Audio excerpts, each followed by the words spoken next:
बारह साल तक मैं जम्मू कश्मीर के अंदर गवर्नर शासन जो है वो लगा रहा, और गवर्नर शासन के बाद में आज जम्मू कश्मीर में 2 महीने से जो है वो सरकार लोगों की चुनी हुई सरकार जो थी, लेकिन इस चुनी हुई सरकार ने युवाओं के साथ जो है वो खिलवाड़ किया।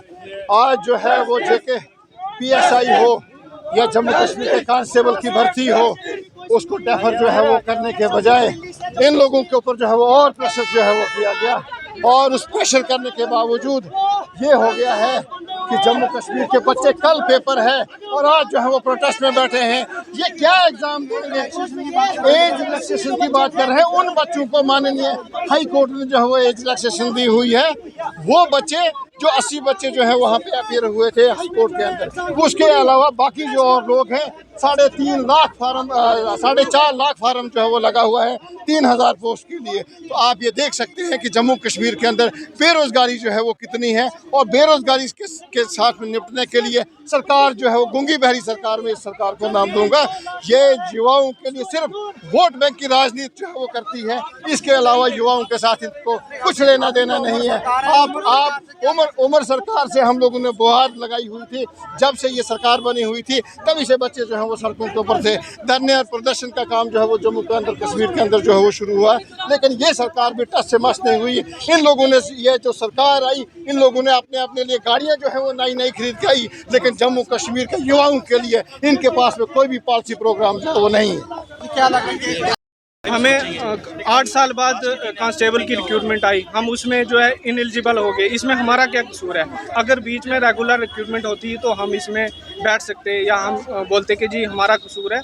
अब इसमें 8 साल के बाद उन्होंने रिक्रूटमेंट निकाली तो हम उसमें इनएलिजिबल हो गए। अब जेके PSI की बात करें, वो 2023 में उन्होंने एडवर्टाइजमेंट जो रेफ़र की थी, उसके बाद उन्होंने 2024 में उसको एडवर्टाइज़ किया। तो उसमें जो बच्चे 1 महीने से ओवर एज हो रहे हैं उनका क्या कसूर है?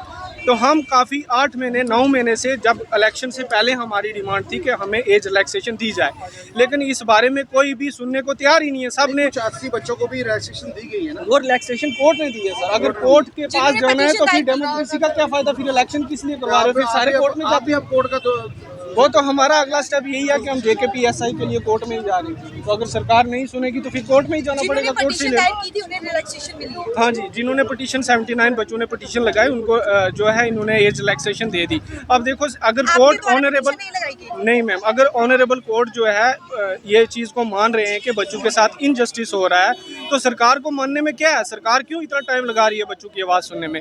ये हम इसी जम्मू कश्मीर के रहने वाले हैं, हम कोई बाहर से नहीं आए कि हमारे साथ इतना इनजस्टिस हो रहा है। हर जगह आप देखो, रेलवे में रिक्रूटमेंट में उन्होंने एज रिलैक्सेशन दी, लद्दाख में उन्होंने एज रिलैक्सेशन दी, जहाँ भी SSC जहाँ भी एग्ज़ाम हो रहा है बच्चों को एज रिलैक्सेशन दी जा रही है। लेकिन हमें यहाँ से NC के पास घुमाया जा रहा है, NC से LG प्रशासन के पास घुमाया जा रहा है, हमारा कुछ सुनने वाला ही नहीं।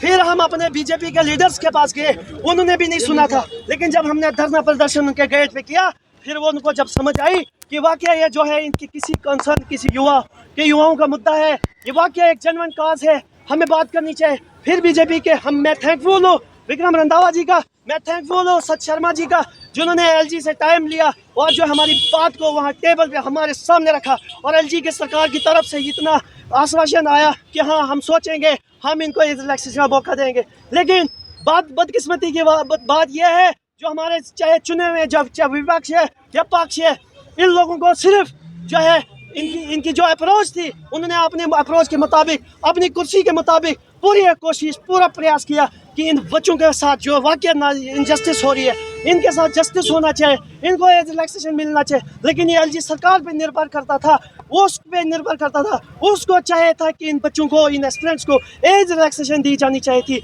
लेकिन बदकिस्मती की बात है, LG सरकार से प्रशासन वो हमारे जम्मू कश्मीर का नहीं है। सबसे बड़ी बात है, वो बाहर क्या है, उसको क्या फर्क पड़ता है जम्मू कश्मीर का जो युवा सड़क पे रहे, दुकान पे या कुर्सी पे रहे, उसने आज नहीं कल निकल नहीं परसों बाहर चले जाना है, उसको क्या लेना देना। इस जम्मू कश्मीर के अगर कोई दुख दर्द समझ सकता है वो यहाँ का नेता समझ सकता है, एक ऑफिसर समझता है। सब ऑफिसर्स की तरफ से, सब नेताओं की तरफ से, सब दलों की तरफ से पूरा उन्होंने इस प्रॉब्लम को समझा, इस प्रॉब्लम को एलजी सरकार के सामने रखा, लेकिन अनफॉर्चुनेटली एलजी सरकार ने इसको बिल्कुल इग्नोर किया। कोर्ट में भी किए थे, उन्हें राहत मिली है, कल के एग्जाम में वो एग्जाम जो है वो दे सकते हैं। बिल्कुल, उन्होंने जो रिट पिटीशन दायर की थी, लेकिन हमारी ऑनरेबल हाई कोर्ट से उम्मीद थी कि पूरे जो है जम्मू कश्मीर के जो बच्चे हैं उनको हिस्सा इसमें मौका मिलना चाहिए, लेकिन ऑनरेबल हाई कोर्ट ने भी एक अधूरा एक जो है ऑर्डर उतना जस्टिफाई नहीं किया। उसमें इतना साफ नहीं लिखा कि पूरे जो जम्मू कश्मीर के युवा जो बच्चे हैं उनको मौका मिलना चाहिए। वो ऑनरेबल हाई कोर्ट ने सिर्फ 80 बच्चों को ही मौका दिया, और उन बच्चों के साथ भी अन्याय पिछले 8 महीनों से वो लगातार प्रदर्शन करते रहे। वो क्या पढ़ के वहाँ एग्जाम देंगे कल की डेट में, वो क्या उस एग्जाम में क्या फॉल करेंगे, वो बिल्कुल भी क्वालिफाई नहीं करेंगे, उनके पास भी बिल्कुल समय नहीं है।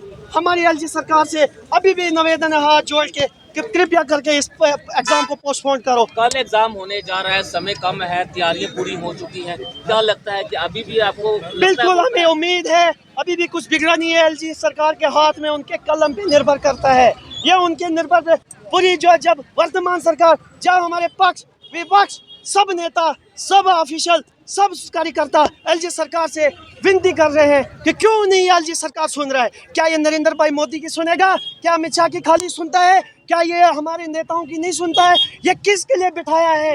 ये हमारे नेताओं की नहीं सुनता है। हमारी तो बड़ी दूर की बात है, अफसोस की बात है, इतना बड़ा गैप है जनता और एलजी के बीच में, जहाँ हमारी जो रिप्रेजेंटेटिव है चाहे बीजेपी को, एनसीओ, कांग्रेस, पीडीपी को, उनकी सुनवाई नहीं, हमारी सुनवाई कहाँ। पिछले 8 महीने से हम लगातार लड़ाई लड़ रहे हैं, लेकिन हमें हर मकाम पे, हर एज पे इग्नोर किया जा रहा है। बड़ी